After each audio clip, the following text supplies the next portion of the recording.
talk loud because we were No, mic'd up. it'll pick it All up right. pretty good. All right. Say your name. I didn't want you to say your name and then your team. What team you're racing for?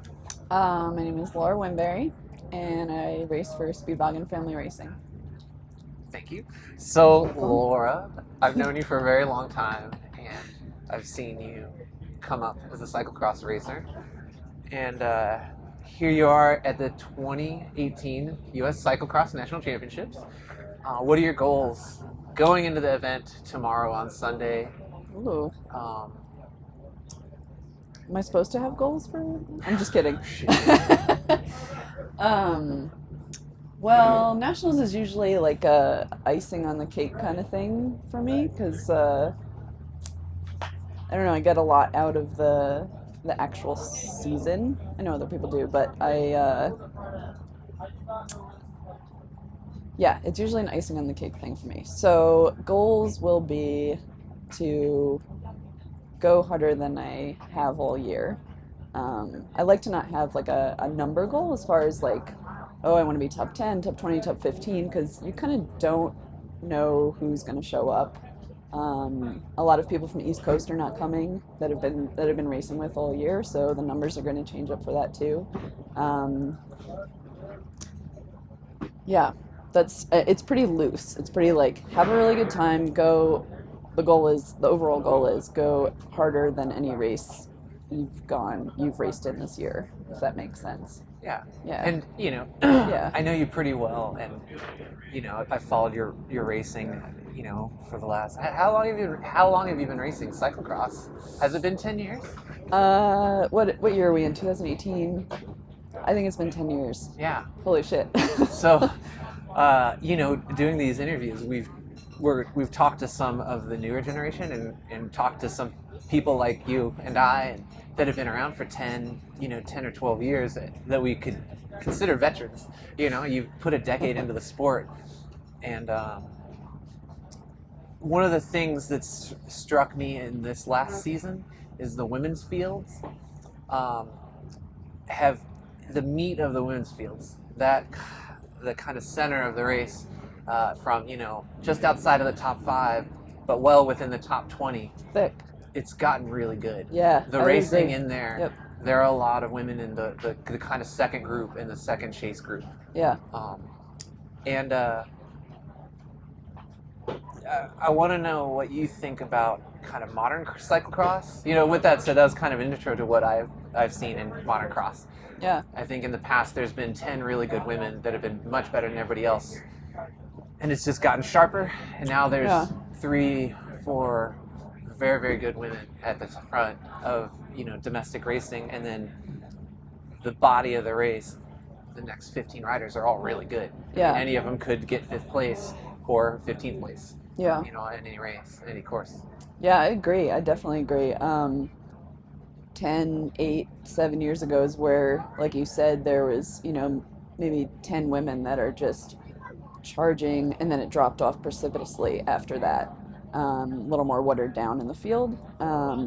And I absolutely agree. And I love seeing that change over to having this meteor bulk of the women's racing that is also charging, because I feel like that's good also for the trajectory of the sport. That less women are, I think, choosing to stay in, Cat 2, Cat 3, which is totally fine. It's great, but like making the leap it can be difficult, and a big transition. But I think that we're seeing more women willing to make that leap and then committing to that leap once they're in there, like, oh, I'm going to step it up a level. And that is amazing for like the trajectory of this sport, because like once I'm not racing anymore, once any of us are not racing anymore, like I want to see it continue. It's not just while I'm here. I want it to be awesome. I want to see it continue. I want to see, like, there's amazing juniors and U23 racers on the female side that are like and it's fucking exciting. Can I curse on this? It's exciting. It's really exciting. And I want, like, you don't know how long that's going to last, and you want something that you care about to last beyond you and when you're existing in it. So it makes me like, yeah. Yeah. Yeah. Don't want to stress you out before your race. Yeah. No. So it sounds like you're pretty excited. My next question was going to be, what do you think about modern cyclocross? But I can tell you're excited about it. I mean, I can tell that. I am. I definitely am. Just because I want to see it survive. Right. It's going to take on a different form.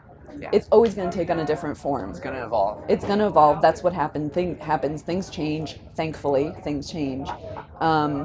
There's going to be things that go away. We were talking even yesterday about how the kind of like misfit edge of it, the kind of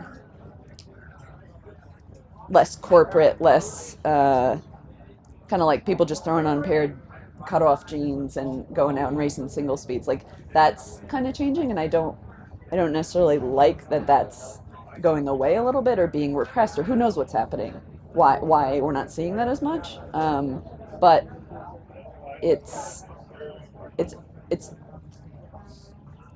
I don't know how to put it right now. But yes, it's changing. There's good changes.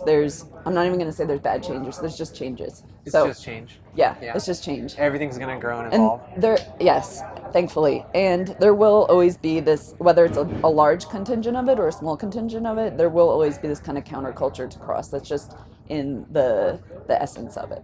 So whether that's what's on the main stage or just in like bits and pieces in local racing or grassroots racing, like that'll still be there. People will keep that alive, even if it's one person just like flying the black flag.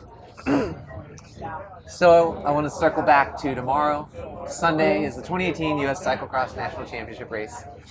You said your goals are loose, but they're loose. But I'm like, yeah, of course I want to do well. Like in my head, I say I want to win, and I'm like, okay, I know I'm not going to win, but like to have that in your head and makes you go as hard as possible.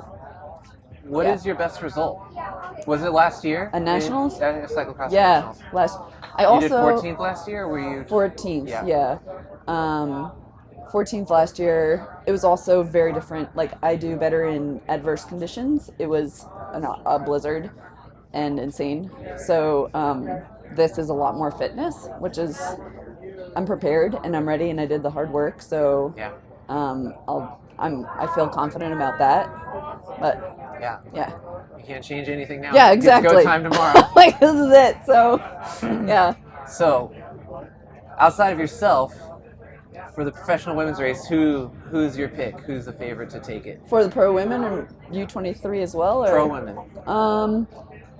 I mean, Katie's had it 13 years. But James and my husband and I were talking on the way down here. We're like, I think this could be the year where, because there's Katie Keogh, Ellen Noble just stepped up from U23. Can't think of any others. I want to say, I don't know, Ellen, Katie, or Katie. Yeah. Yeah. Those are the top three favorites in the race. Yeah. You gotta pick one. What's your gut tell you? Fucking Ellen. Ellen. She's gonna pull out the shocking KO of the 13-time national champ Katie Compton. Yeah. All right. Yeah. Thanks. Yeah. This has been perfect. Okay. Thanks. Great. Yeah. Thank you, Laura. Yeah. That was awesome. Yeah. Okay, so just turn off recorder, hit the red button.